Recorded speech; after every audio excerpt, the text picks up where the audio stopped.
Hi, I'm Bonnie Annis. And I'm Stephanie Prestidge. And once again, we're here from Lemoore. Today, we're talking about something a little bit different. We are talking about sustainability for you and your business and how it connects with what we do.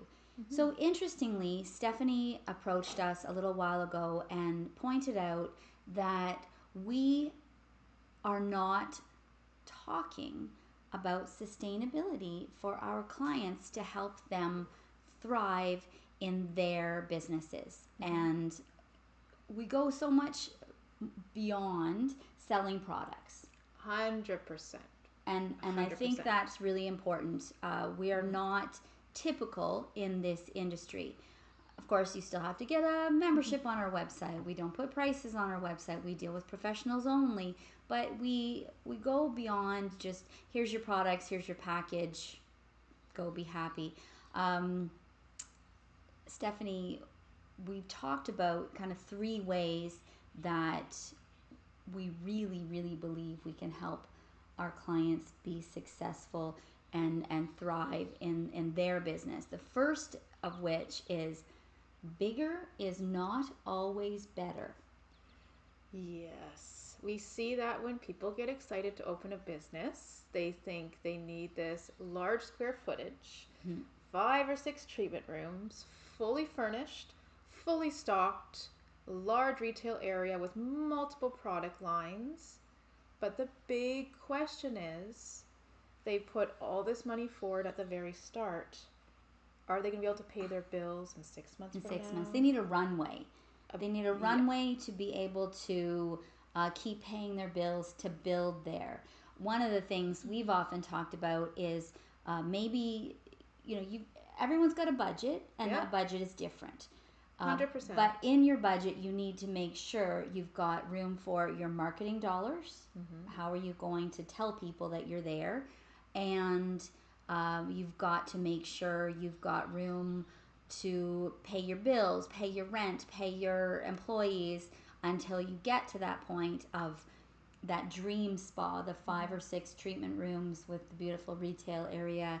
And I think it's really important to have a clear view. You've got your vision, you've got your dream, and I'm there with your dream too. I really want to support that dream. I would love to see more successful spa and aesthetics businesses in our industry, because there's so much that estheticians and spas bring to their clients in terms of well-being and health. And I would love to see more businesses do that.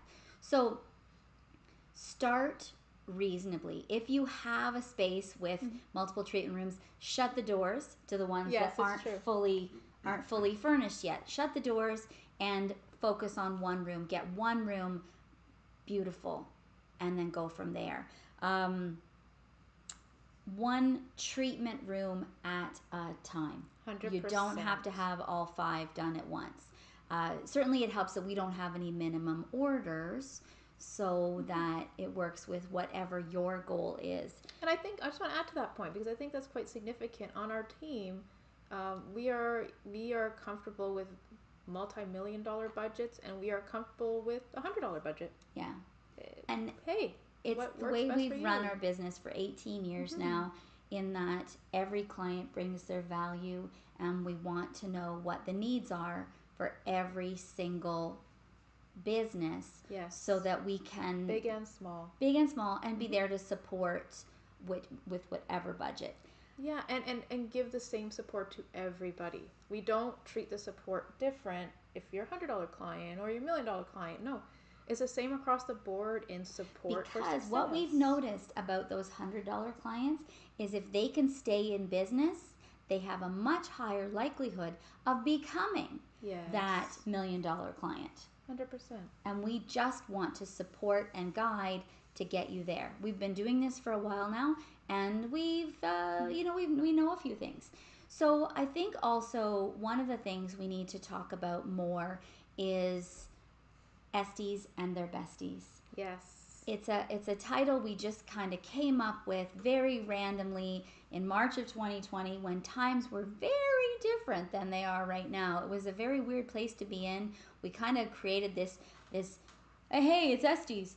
and their besties. It just is a fun title, but it's really built up to become a driving force for spa and aesthetics business owners, students, estheticians. It's a wonderful community where everyone can belong and get what they need out of the various topics. So each week we present a different topic. Yeah, an educational resource. And that is something you have absolutely elevated to a fine art. We recently did sun smarts, how to know how much vitamin D you should be getting. That was really awesome.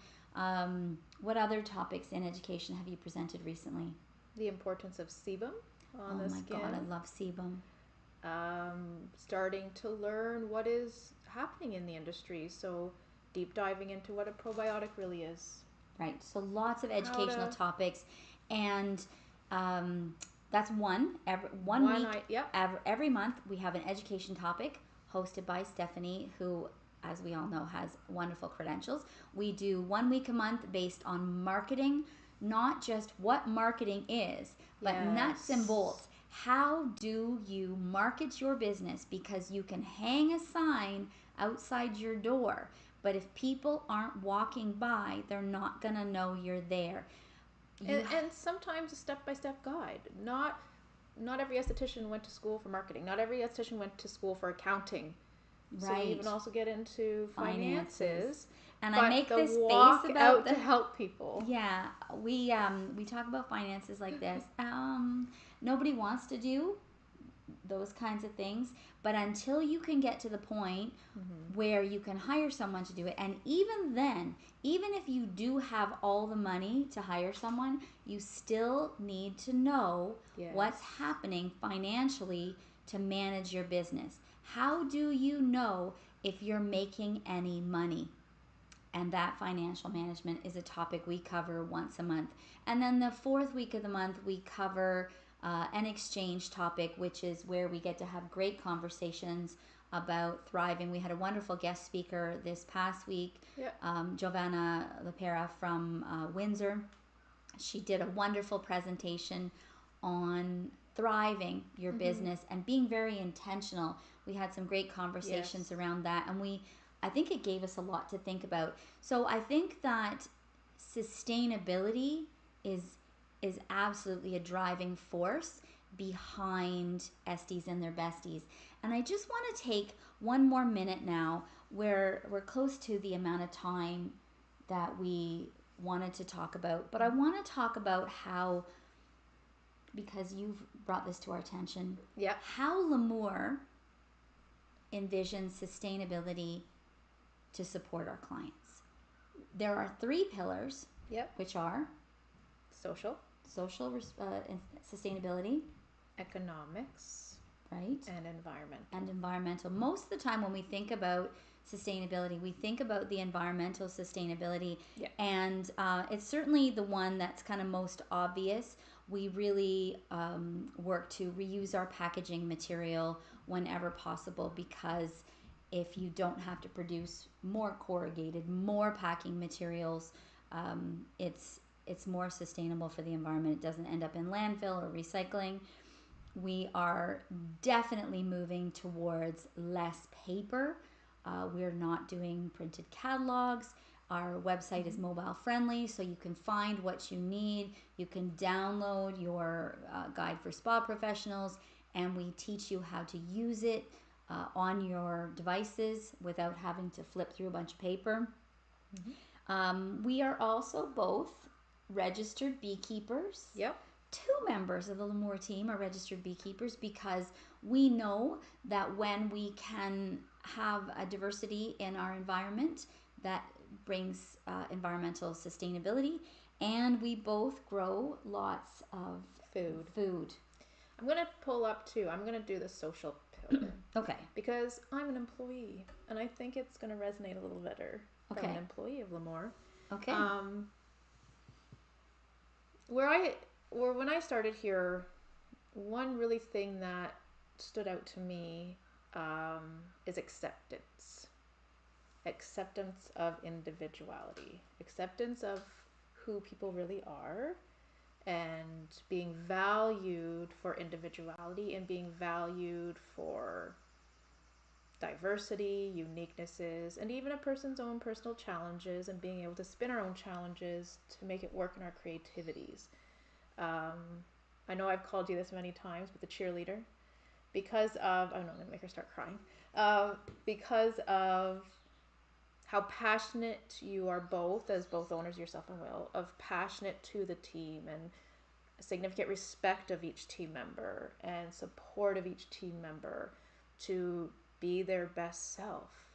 And also, the work-life balance is real. Companies talk about it, that they promote that. Do they really? So, like examples of, we have team members with children, and when a child emergency happens, they go, and there's no blink of an eye, and there's no questioning why they need to leave. As having respect for your team, the work will get done when it needs to get done. But that same respect also comes for team members that don't have children.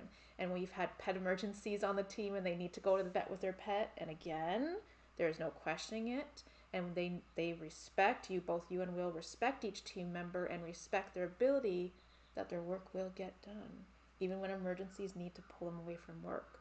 So I say it's a great example of a true work-life balance with this team, significantly.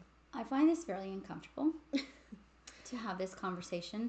Especially in a live. I think that in terms of acceptance, I think we all want that. Mm-hmm. I want that too. I want to feel accepted with the people I work with. Also, I don't want to wake up Monday morning and go, oh God, another week.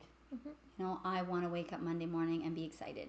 And I think that the way we can do that is to work with people we like, who are professionals, who always bring their best. And I would say that it's probably a fairly selfish reason, because I want to be accepted too. I want to work in a place that is creative and fun with professionals. One of the things that I do proudly stand behind is that we're a certified living wage employer. Yes. We are just about to renew for our 4th year. And here in Northumberland County in the eastern region of Ontario, what that means is the research is done to determine how much a person who is employed needs to make per hour to participate in their community. That is not a minimum wage. A living wage is the amount of money you need to make to not just pay your rent and your food, your basic needs, but to participate, to basically take a knitting class. Yep. At the local yarn store. Just saying, I have selfish reasons for that too. To be able to participate, if it's taking skating lessons or putting your kids in soccer, that's important too. I'm very, very proud of the work that the Living Wage Network does in Ontario. I just filled in a survey. We're just about to renew again. I just filled in a survey yesterday about our intentions for the year and the effects on our business. And the question they asked was, why are you a certified living wage employer? And I couldn't fathom any other answer other than it's the right thing to do. Ethically, it is the right thing to do because everyone deserves to be able to participate in their community. And I think that's a very strong point, and what I saw from the very beginning, which here you didn't fully realize, is your business has always been on sustainable platform approach, but you never focused on that. That was not your intention to be, okay, we're going to be sustainable, and we're going to tell the world we're sustainable. That's not it. It's truly being sustainable from the start of your business. Yeah. I think that economically, we really work to even what you just talked about is also economic. Yeah, it is economic as well as social, but economically we diversify. Yes. So that we have options to present to our clients at different price points, 100%, different types of products.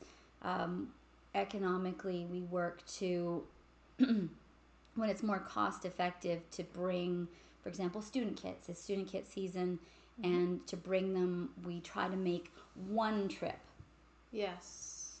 to bring those out to the schools, take as much as we can in and one pick up trip. orders for us on the way back. On the way back, exactly. Yeah. To fit it all in, to strategize, to being the most sustainable that we can. We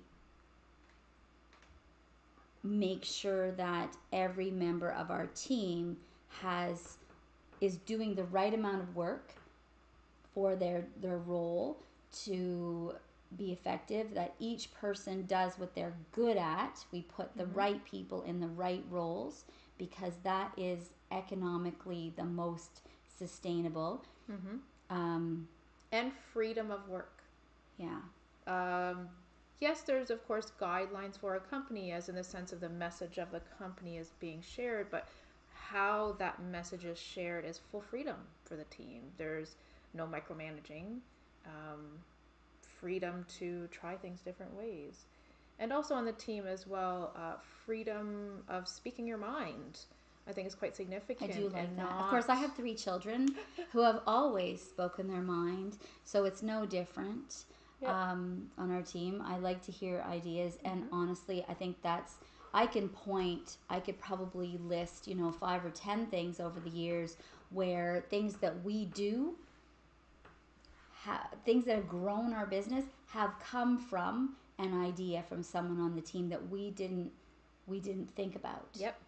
And you do need to have different perspectives. And I encourage you, for those of you who are perhaps working for an employer,